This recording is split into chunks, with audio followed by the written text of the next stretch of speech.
بھی کمائی حامد کمائے گا اس کا آدھا حصہ بیوی کا ہونا چاہیے۔ جسٹس محسن اختر کیانی صاحب نے سمجھا یہ معاملہ بھی شاید اجتہادی نوعیت کا ہے، شاید اتنا کم علم ہوتا ہے ان لوگوں کے پاس۔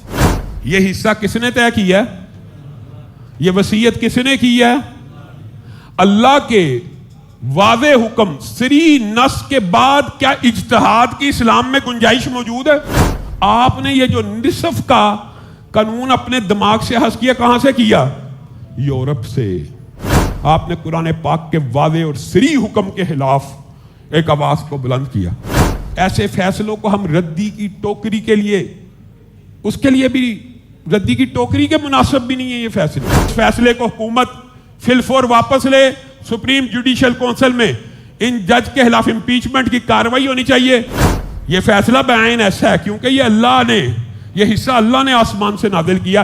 آپ اللہ سے بھی زیادہ مخلص ہو گئے ہیں عورتوں کے۔ سپریم کورٹ کے ایک جج ہیں جسٹس محسن اختر کیانی صاحب، انہوں نے ایک فیصلہ دیا۔ سپریم کورٹ کے جسٹس ہے، سپریم کورٹ کے، کوئی سول جج نہیں ہے یا سیشن کورٹ کا یا ہائی کورٹ کا جج نہیں ہے، سپریم کورٹ کا جج ہے۔ اور وہ فیصلہ دیتے ہوئے کہتا میرا دماغ، میری عقل، میرا فہم، میری فراست یہ بات کہتی ہے کہ جس مرد کی کسی عورت سے شادی ہو جائے تو وہ جو عورت ہے جس سے شادی ہوئی ہے، چونکہ وہ اس کی لائف پارٹنر ہے، وہ اس کے کاروبار میں بھی معاون ہے، وہ اس کی گھرداری کی ذمہ داری بھی سر انجام دے رہی ہے، تو شادی کے بعد کی جتنی بھی کمائی حامد کمائے گا اس کا آدھا حصہ بیوی کا ہونا چاہیے۔ سب سے پہلی بات یہ ہے، نہایت ادب سے، جسٹس محسن اختر کیانی صاحب، آپ کا دماغ، آپ کا فہم، آپ کی فراست دین بھی نہیں ہے، شریعت بھی نہیں ہے اور قانون بھی نہیں ہے۔ اگر آپ کسی چیز کو قانون بنانا چاہتے ہیں اسمبلی میں پیش کریں، اور اسمبلی کے اندر بھی پاکستان میں سپریم لا قرآن و سنت ہے۔ جسٹس محسن اختر کیانی صاحب نے سمجھا یہ معاملہ بھی شاید اجتہادی نوعیت کا ہے، شاید اتنا کم علم ہوتا ہے ان لوگوں کے پاس۔ اجتہاد ان نصوص پہ کیا جاتا ہے، ان احکامات کے اوپر کیا جاتا ہے جو غیر واضح ہوں، جن سے کوئی نتیجہ اخذ نہ کیا جا رہا ہو۔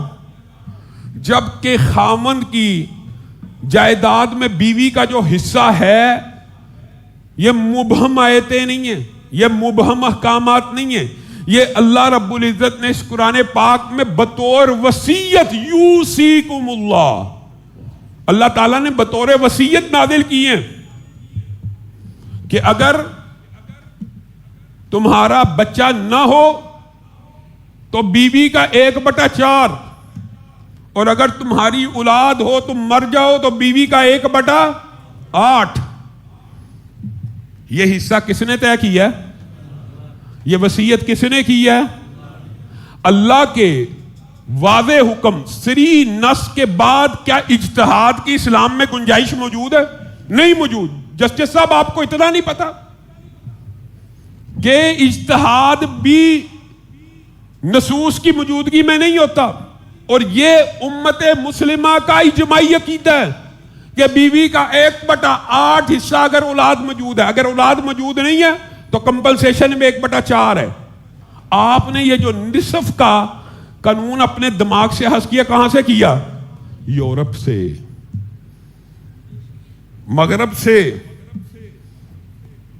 وہاں پہ میاں بیوی کے اندر جب طلاق ہو جائے یا اس طرح کا معاملہ ہے تو نصف جائیداد ہے۔ یہ لوگ مغرب سے اتنے متاثر ہیں کہ ان کو اللہ رسول بھول چکا ہے۔ ہماری اپیل ہے سپریم کورٹ کے اس بینچ سے جہاں پہ ججوں کے خلاف کاروائی ہوتی ہے کہ ان کے خلاف کاروائی کی جائے، ان کو اپنے عہدے سے معطل کیا جائے، کہ جن کو یہی بنیادی بات نہیں پتا کہ اسلام کے واضح اور صریح احکامات کے خلاف نہ سپریم کورٹ فیصلہ دے سکتی ہے، قومی اسمبلی کے سارے اراکین جمع ہو کے کہتے ہیں کہ شراب حلال ہے تو شراب حلال ہو سکتی، بیوی کا حصہ آدھا ہے تو بیوی کا حصہ آدھا ہو سکتا۔ نصوص کے اوپر لا کی بھی اجازت نہیں ہوتی، یہ سپریم لا ہے، قرآن و سنت واضح ہے، فَلْيَحْذَرِ الَّذِينَ يُخَالِفُونَ عَنْ أَمْرِهِ أَن تُصِيبَهُمْ فِتْنَةٌ۔ جسٹس صاحب اللہ کہہ رہا ہے اللہ سے ڈر جائیے، فَلْيَحْذَرِ الَّذِينَ يُخَالِفُونَ عَنْ أَمْرِهِ، جو اللہ کے حکموں کے خلاف فیصلے کرتے ہیں، ڈر جائیں، فتنے میں مبتلا ہو گئے۔ فتنے میں تو آپ مبتلا ہو گئے، آپ نے قرآن پاک کے واضح اور صریح حکم کے خلاف ایک آواز کو بلند کیا، اور اگلی آگے آئے یصیبہم عذاب علیم، عذاب علیم بھی ہے، یہ صرف دنیا میں نہیں ہے، یہ آخرت کے اندر بھی عذاب ہے۔ فلا وربک لا یؤمنون، محمد آپ کے رب کی قسم یہ ایمان نہیں لا سکتے جب تک آپ کے کیے ہوئے فیصلوں کو دل سے نہ مانے۔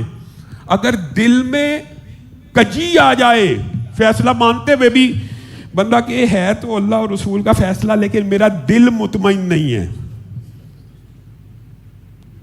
آپ کے سامنے ایک بنیادی مسئلہ رکھتا ہوں، حقیقت ہے، پھر لوگ کہتے ہیں مولوی سخت باتیں کرتے ہیں، اللہ کی قسم یہ بھی اجماعی امت ہے جو قرآن پاک کی ایک واضح صریح آیت کا انکار کرے، ایک آیت کا صرف یا ایک حدیث کا انکار کرے، اس کا کیا حکم ہے؟ ہم کہیں گے تو شاید ہمارے اوپر ایلیگیشنیں لگ جائیں۔ ایک آیت قرآنی کے حکم کا انکار کرنا، عمل میں کمزوری ہو سکتی ہے، عمل میں کجی ہو سکتی ہے، عمل میں انسان کی کمی کوتاہی ہونا الگ بات ہے، لیکن یہ سمجھنا اسلام میں نمازیں 5 نہیں ہے، 2 سے بھی کام چل جائے گا، اسی وقت بندہ دائرہ اسلام سے خارج ہو جاتا ہے، اسی وقت۔ عقیدے کے اندر یہ بات رکھنا، یعنی آپ نے فیصلہ بھی دے دیا اور کہا کہ آپ نے قرآن نہیں کبھی پڑھا، آپ علماء سے مشاورت کر لیتے، ایسے فیصلوں کو ہم ردی کی ٹوکری کے لیے، اس کے لیے بھی ردی کی ٹوکری کے مناسب بھی نہیں ہے یہ فیصلے، اور نہ پاکستان میں ایسے فیصلوں کو منظور کیا جا سکتا ہے، اور نہ ہم انشاءاللہ پاکستان میں ایسی مغربیت زدہ جو ذہنیت ہے اس کو پرموٹ کرنے دیں گے۔ اس فیصلے کو حکومت فی الفور واپس لے، سپریم جوڈیشل کونسل میں ان جج کے خلاف امپیچمنٹ کی کارروائی ہونی چاہیے، اور ان کو پاکستان کا قانون ہی پڑھا دیں کہ سپریم لا قرآن و سنت ہے، یہی پڑھا دیں کہ آپ قرآن و سنت کے بیان کردہ اور واضح فیصلوں کے خلاف بھی کھڑے ہو جائیں گے۔ کل کو کہہ دینا کہ سود بھی حلال ہے، شراب بھی حلال ہے، یہ فیصلہ بعین ایسا ہے کیونکہ یہ اللہ نے، یہ حصہ اللہ نے آسمان سے نازل کیا، آپ اللہ سے بھی زیادہ مخلص ہو گئے ہیں عورتوں کے، یہ اخلاص، یہ پتہ نہیں اخلاص کی کون سی قسم ہے، جس خالق مالک نے بنایا اس کو تو تقسیم سمجھ نہ آئی، میں اتنا ذہین اور انٹلیکچوئل ہوں مجھے سمجھ آ گئی ہے، انا للہ و انا الیہ۔ بند کیجیے ایسے فیصلوں۔